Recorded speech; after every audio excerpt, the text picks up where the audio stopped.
और उत्तरा के गर्भ के उस बालक को अश्वत्थामा ने अपने दिव्य दृष्टि से देख लिया था कि उत्तरा गर्भवती है, और उत्तरा के गर्भ के ऊपर अश्वत्थामा ने ब्रह्मास्त्र का प्रयोग कर दिया। और जब ब्रह्मास्त्र का प्रयोग किया तो उत्तरा चिल्ला पड़ी। वहीं पर भगवान कृष्ण खड़े थे।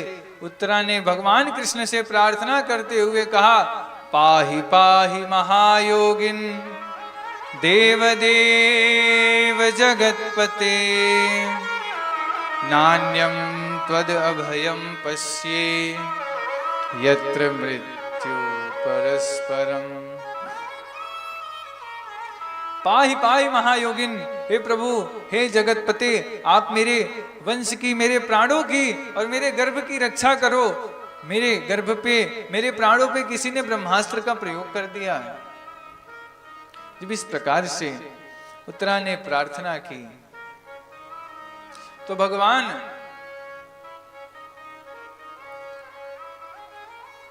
उत्तरा के गर्भ में जाकर के उस बालक की रक्षा करते हैं।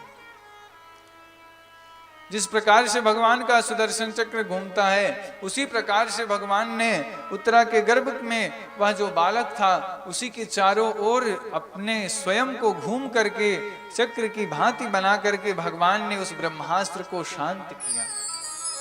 और वह ब्रह्मास्त्र जब शांत हो गया तो भगवान उस बालक की,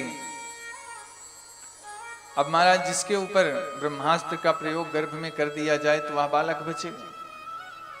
वह बालक तो महाराज मृत्यु को प्राप्त हो गया था गर्भ में ही, और उसकी शरीर बस उस गर्भ में पड़ी हुई थी। भगवान ने उस व्यक्ति के, उस जीव के, उस गर्भस्थ शिशु के प्राणों को फिर से यमलोक से ला करके उस गर्भ में डाला और उस बालक को फिर से जीवित करके गर्भ से बाहर आए।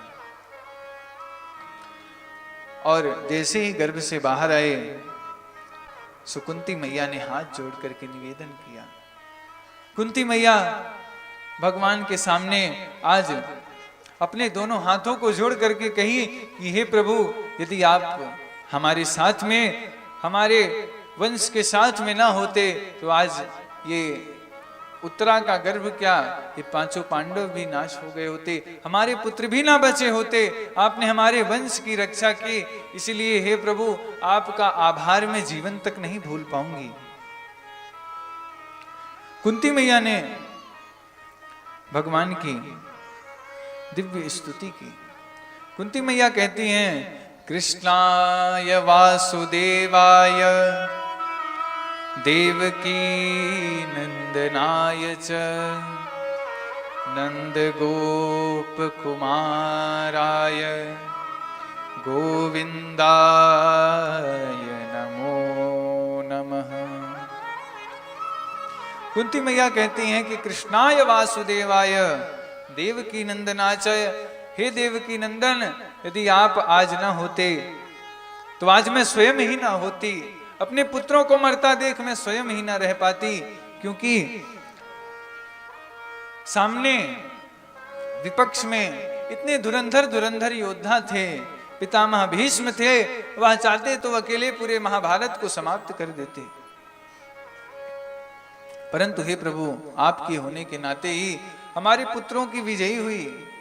और नंद गोप कुमाराय गोविंदाय नमो नमः। जब इस प्रकार से भगवान को कुंती मैया ने स्तुति से भाव विभोर किया तो भगवान ने कुंती मैया से कहा कि हे मैया, आज आप मांगो, आपको क्या मांगना है। आज आप जो वस्तु, आज संसार की आप सारी वस्तु हमसे मांगोगी तो आज हम आपको संसार की सारी वस्तु प्रदान कर देंगे। आप जो कुछ भी हमसे मांगना चाहो आज आप मांग सकती हैं।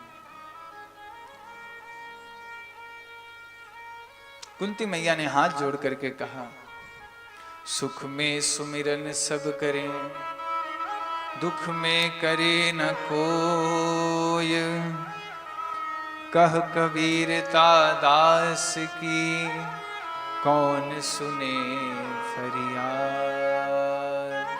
कुंती मैया ने मानो भगवान से कहा कि हे प्रभु, आप हमें दुख दो।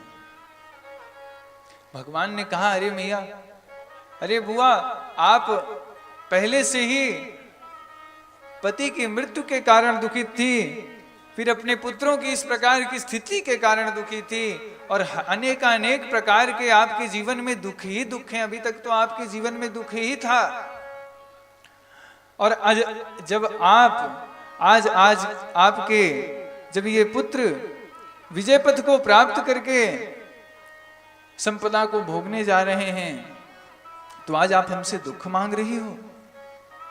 ये कैसा आपका मन है मैया, ये कैसा आपका मन है बुआ। कुंती मैया ने कहा कि प्रभु, अभी तक हमारे जीवन में दुख था, इसीलिए आप थे। हमारे जीवन में सुख आ जाएगा, सुख आने वाला है, तो अभी आप चले जाओगे छोड़ करके फिर से अपने द्वारिकापुरी में, और हमें फिर से भूल जाओगे। तो इसीलिए गोविंद, मैं आपसे यही प्रार्थना करती हूं कि आप हमें दुख दो। भगवान ने कहा कि ठीक है मैया, जैसी आपकी इच्छा। बुआ जी, आप जैसा कहोगे हम वैसा ही करेंगे। भगवान कुंती मैया को बुआ कम कहते थे, मैया कभी कभार ज्यादा कहते थे। गोकुल के वासी थे तो मैया कहने की उनकी आदत थी। सुबंधुओं, इस प्रकार से कुंती मैया ने भगवान से आशीर्वाद प्रदान लिया, और यहां पर भगवान आगे बढ़े